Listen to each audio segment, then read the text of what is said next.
Fún ẹ̀yin tí ẹ ti wo sinimá tí àkọlé rẹ̀ ń jẹ́ Yemọja, mo kí yín káàbọ̀ sí orí ètò wa ètò yín. Orúkọ tèmi ò yí padà, èmi náà ni ọmọ yín Rotibent tí àwọn èèyàn mọ̀ sí ọmọ kò ṣọ̀fẹ́. Sinimá yìí jẹ́ sinimá kan tó jẹ́ pé nígbà tí mò ń wò mo rí pé ṣé Babájídé ṣé ó ń ronú ni? Àbí ó ṣẹlẹ̀ sí i lóòótọ́? Nítorí a wò níbì kan tí Babájídé ti ní owó níbẹ̀rẹ̀. Ó dé àárín kan Babájídé ò lówó mọ́, ó dé àárín kan Babájídé ní òun fẹ́ lọ pa ara òun, ó dé àárín kan a rí pé Babájídé ti wà pẹ̀lú Yemọja. Nínú apá kìíní wọ́n ṣe àfihàn gẹ́gẹ́ bí Babájídé ṣe pàdé Adùn tí àwọn méjèèjì ṣe ń gbéra wọn sílé tó di pé Adùn bẹ̀rẹ̀ sí ní ran Babájídé lọ́wọ́. Wọ́n ṣe àfihàn ẹ̀ fún wa, bọ̀ èmi wá fẹ́ ṣe àfihàn ẹ̀ fún yín nínú apá kejì. Èmi wá máa sọ fún yín nǹkan tó ṣẹlẹ̀ nínú apá kejì bóyá ṣẹlẹ̀ rèé o. Ṣé rí Babájídé ó ń lá àlá ni, gbogbo àwọn nǹkan tó ń ṣe pẹ̀lú Yemọja yẹn kò rí, àlá ni Babájídé ńlá, kò ṣẹlẹ̀ nínú sinimá yìí. Gbogbo ń pé ó pàdé Yemọja kò happen, gbogbo ń pé ó pàdé Adùn kò happen, àlá lásán ló ńlá. Níbi tí apá kìíní parí sí, nítorí pé gbogbo nǹkan tí Babájídé ń béèrè lọ́wọ́ Adùn ládùn ń ṣe fún. Ẹ rí pé ó béèrè, ó lóun fẹ́ jọba. Ẹ rí pé ó béèrè lọ́wọ́ Adùn, ó ní òun ti ní ilé, òun ti lówó, òun fẹ́ ra mọ́tò tí kò kọ́ mọ̀.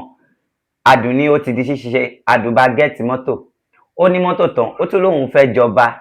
Láì wá láti ìdílé ọba, Adùn ní ó ti di ṣíṣe, Adùn bá ṣe ó jọba tán. Ó tún sọ f'Adùn pé Adùn ò lè bímọ fún nítorí Adùn jẹ́ abara méjì. Nígbà òun fẹ́ fẹ́yàwó, Adùn ti sọ pé òun máa ṣe, Adùn ti lóun fọwọ́ sí kó fẹ́yàwó.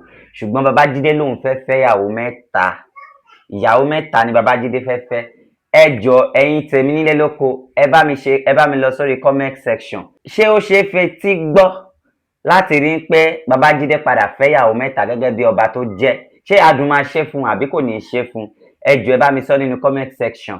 Bọ̀ nǹkan ẹ̀kọ́ tẹ́mi fẹ́ sọ fún yín ni pé gbogbo sinimá yìí nǹkan ẹ̀kọ́ tó dá mi lójú ni pé nínú apá kejì tápá kejì bá máa jáde, àlá ni Babájídé ńlá. Gbogbo owó tó ní kò lówó, àlá ni gbogbo ẹ̀.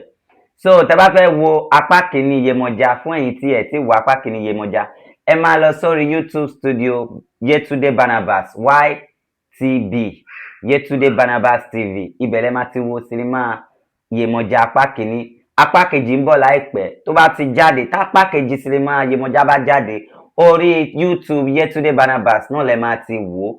Àfihàn lásán ni èmi ń ṣe fún yín, èmi kọ́ ni mo ní sinimá, mo kàn ń ṣe àfihàn fún yín ni gẹ́gẹ́ bí àwọn nǹkan tó yé yín àti àwọn nǹkan tí ò yé wa lèmi ń try láti gbé jáde nínú sinimá yìí. So ẹ jọ̀ọ́ bá mi subscribe sórí YouTube channel mi Rotibent ọmọ kò ṣọ̀fẹ́ TV. Ẹ mọ̀ gẹ́gẹ́ bí Babájídé ṣe jẹ́ adé orí Adùn, Babájídé ni ọkọ Yemọja. A rí pé Babájídé máa ń ṣe àwọn nǹkan kan láti tọrọ nǹkan lọ́wọ́ Adùn. Tó bá ti fẹ́ béèrè nǹkan lọ́wọ́ Adùn, ìgbà yẹn ni Babájídé máa ń doríkodò bí àdán. Wọ́n máa ń sọ wípé àdán doríkodò òun wò ṣe ẹyẹ.